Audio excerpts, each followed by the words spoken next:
friends! Let's get our circle time started with the good morning train. This time we're going to look at the colors we have on our clothes, and if you're wearing that color, you can say choo choo. Okay, are you ready? Here we go. The good morning train is coming, how are you? Choo choo. The good morning train is coming, how are you?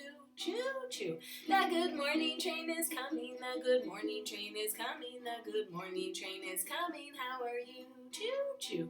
And we'll say hello to everyone wearing red, and we'll say hello to everyone wearing green, and we'll say hello to everyone wearing blue, and we'll say hello to everyone wearing black, and we'll say hello to everyone wearing pink, and we'll say hello to everyone wearing yellow, and we'll say hello to everyone wearing purple, and we'll say hello to everyone wearing gray. All right. So again, happy Monday. I hope you had a wonderful weekend. Today, we're moving right along in our alphabet countdown, and we are working on the letter K. So let's just review how to make a K. I know we do it every morning during our live lessons, but it's good to practice it. And some friends don't come to our live lessons and they just watch these. So I do like to do it twice. Okay, so a K is made up of only straight lines. So a capital K is a straight line down, and then we go back to the top, and we take a line diagonally to the middle, and then we go back to that spot in the middle, and we go out. So that is a capital K, and both K's, a capital and a lowercase, are tall letters, okay? So a lowercase K, you make that first line the exact same size, okay? It's the same height, so it looks like this. The only difference is this part here is a little bit smaller. So it looks like that on a lowercase k. So that's a little bit easier than a lot of letters because the capital and the lowercase do look similar, but you just have to remember that this is a little smaller. This part doesn't go right to the top like it does in the capital. All right, so K says k, k. It makes the same sound as a C, but it is a K, it's a different letter. Sometimes a C and a K do go together in a word. For instance, in the word duck. Actually, I think I have duck. Yes. There's duck. Look at how a C and a K are together in that word. But sometimes a K is by itself, and sometimes a C is by itself as well. But I wanted you to remember that they make the same sound. All right, so I was trying to think of an animal that starts with a K, and what I came up with was this animal. Do you know what animal that is? That is a koala bear. Now, lots of people think that koala bears are actually bears, but they're not. They're actually a type of marsupial. So it's not that big a deal, but I want you to know that they're not actually a bear. I just call them koalas. So what we're going to do is I've got a little poem about koalas, and then I'm going to teach you some interesting facts about them.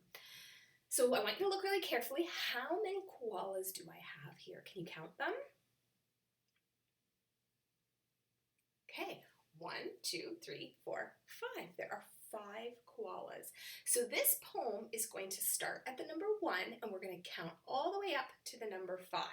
So to get that ready, I'm going to take these koalas off, and we're going to start with 1. And I know you do not have koalas in front of you, and that is totally fine. So what you're going to do is you're going to use your finger. Okay, I just wanted to show you the picture. All right, so here we go. One little koala in the eucalyptus tree, eating all the leaves that he could see, missing his friends and feeling kind of blue. Here's another koala, and now there are 2. So put up 2 fingers. 2 little koalas are feeling mighty fine, playing together in the bright sunshine. They see another friend in a eucalyptus tree. She comes to play, and now there are 3. Whoops. Here we go. Here's our 3 koalas, and you can use 3 fingers. 3 koala friends sitting in a row. There's nothing to do here. They're ready to go. They want another friend to help them explore. Here's another koala. So now there are 4. 4 fingers. 4 little koalas sitting close together. Feels like there's a change in the weather. They're waiting for a rain shower to arrive. But first, another koala comes. And now there are 5. 5 little koalas are ready to rest. They have eaten the eucalyptus leaves that they like best. They all settle down in a great koala heap. Good night, little koalas. Have a good sleep. Friends, I think we might have done this morning during our live circle as well. And I hope you enjoy that little poem about the koalas. And I have some koala facts for you about real koalas that maybe you didn't know about them. So I have a title, Koalas, and not all the time, but sometimes titles are underlined, and that helps you know that it is a title. So I have made a list of facts, and I decided to make it a numbered list. So beside each fact, I put a number. So, number 1, they are nocturnal. Do you know what nocturnal means? I'll give you a hint of another animal that is nocturnal. A raccoon is nocturnal. Do you know what it means? It means they sleep during the day and they're awake at night. So koalas are kind of like raccoons. They prefer to be up in the night. All right, fact number 2. They love climbing trees. And in the poem, it taught you that their favorite type of tree is called a eucalyptus tree. Notice that each of my facts is a sentence, so it starts with a capital letter and it ends with a punctuation mark. And I made all the punctuation marks periods in these facts. Okay? So, number 3. A baby koala is called a joey. So different types of animals have different names. We use different names for their babies. So like a cow baby is called a calf, right? Well, a koala baby is called a joey. And then my last fact that I thought I would teach you today, number 4, is a joey crawls into its mom's pouch. A lot of people don't realize that a koala has a pouch like a kangaroo. So as soon as the joey is born, as soon as it can move, it moves right into its mom's pouch in the front of the mom, so the mom can keep it safe and it stays nice and warm, and it gets nourished through that pouch. So the koala is very much like a kangaroo in that way, that it keeps its baby very, very close to it for quite a while.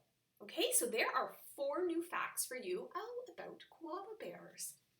And since we're talking about koalas, I thought we could read a book about koalas. Here it is. It's called The Koala Who Could. I love the illustrations in this book. Illustrations are the pictures. So the author is Rachel Bright and the illustrator is Jim Field. All right, let's see what the koala could do. So we've got our title page, The Koala Who Could, and another one. All right. In a wonderful place where the day was just dawning and the breezes blew soft on a warm golden morning, in a place where the creatures ran wild and played free, a koala named Kevin clung to a tree. And friends, Kevin also starts with a K, like koala. A nicer gray fellow you would never meet, as soft as a soft thing from ear tufts to feet. His favorite way to relax in the sun was to cling and to nap lunch, a leaf bun. And after all this, well, he'd need a nice rest. Yes, Kevin liked sticking to what he knew best. You see, high up he was safe, since he liked a slow pace, while the ground down below seemed a frightening place, too fast and too loud and too big and too strange. Nope, Kevin preferred not to move or to change. So he clung to his tree as he knew what to do, and he was never too keen to try anything new. So when the wombat stopped by and shouted one day, "Hey, Kevin, why don't you come down here and play?" I think, he replied, "I should stay on my plant. I'm busy right now. No, I'm sorry, I can't." "Why not?" cried the Ruse with a super loud cheer. "Yes, why?" called the Dingoes. "There's nothing to fear." But Kevin, who'd never been one to act fast, said, "I've got clinging to do, but it's nice that you asked." As Kevin sat watching them chatter and share, a part of him wished that he could join in down there. But he knew he'd miss home, and it was dark and so late, the whole thing was risky. Adventure could wait. Whatever the invite, he'd always said no.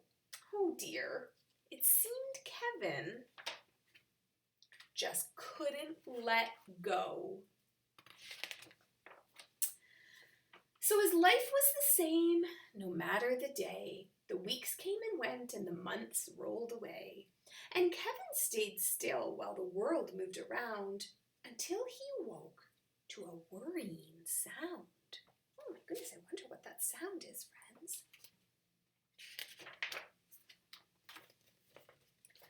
Tap, tap, the sound went.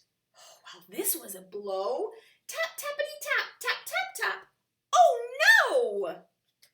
Friends, look at what that bird is doing.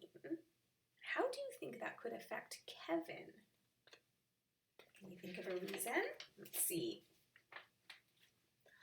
"Uncling!" the crowd called, which had gathered below. "Leap and we'll catch you! Just let yourself go!" But Kevin was scared. "Let go! Oh, no, I shan't. I won't!" shouted Kevin. Oh dear, I just can't." So I'm going to flip back here just so you can take a closer look at the picture. So look what's happening. See, the woodpecker is getting to the tree, and the tree is snapping, and Kevin's up there. And oh no, he's going to fall over. Woof! Down came the tree, and with it was bringing a crash and a wallop, and Kevin still clinging. Kevin, he carefully opened one eye and looked up at the love staring down from the sky. Then, one paw by one paw, he loosened his hold. He felt springy and light and happy and bold. The worst he could think of had now come to pass, and he was just fine. Why, he felt quite first class. So when Wombat leaned over and held his paw out, Kevin no longer felt worry or doubt. When Dingo asked, "Now will you come out to play?" the crowd all joined in with a, "What do you say?" And even though this wasn't part of his plan, Kevin replied, "Yes, I think that I can." And Kevin from then on was always can do. Because life can be great when you try something new. Friends, can you think of something you have done that maybe you were a little bit nervous about at first, but then you practiced or you had to do it and then it was fine? It's always great to try new things, and it's okay to be a little bit nervous. Last week, a couple of us were talking on our live meeting about how some of you are a little bit nervous to go to grade 1 if you're an SK, and that is completely fine to be a little bit nervous, but you can do it. And Miss Kuhn and I know that you are going to love grade 1, and we know that our JKs next year are going to love being big SKs, and we can't wait for that. We think we have a great group of JKs that are going to be fabulous leaders in SK, so we're excited for that. And the SKs, I know your grade 1 teachers are very excited to meet you because I've talked to both of them and they are just so excited. I have told them what wonderful children we have in our class, and they are so excited for you to come to grade 1. So even if you're feeling a little bit nervous like Kevin was in that book, I want you to put those fears away because you are going to do a fantastic job. I just know it. Okay. All right, friends, before we go, I want to remind you to go ahead and check our D2L page because Miss G has put up some science activities for you today that you might want to check out, okay? And I think that's going to be it for today's Circle Time, so let's do our goodbye song, and I'd love for you to sing it with me today, okay? Here we go. See you later, alligator. After a while, crocodile. Be sweet, parakeet, give a hug, ladybug. See you soon, raccoon, out the door, dinosaur. Take care, polar bear, blow a kiss, goldfish. Bye, friends. Have a wonderful day. This is going to be a short week in our classroom because we have a PA day on Friday. Usually we come to school Monday, Tuesday, Wednesday, Thursday, and Friday. But this week, we're only coming to school Monday, that's today, Tuesday, Wednesday, and Thursday. And Friday, you get to stay home with your family. So that's why I said it's a short week. You're only coming to our online school for 4 days. All right, so we will see you tomorrow. Tomorrow is Tuesday, okay? All right, see you then.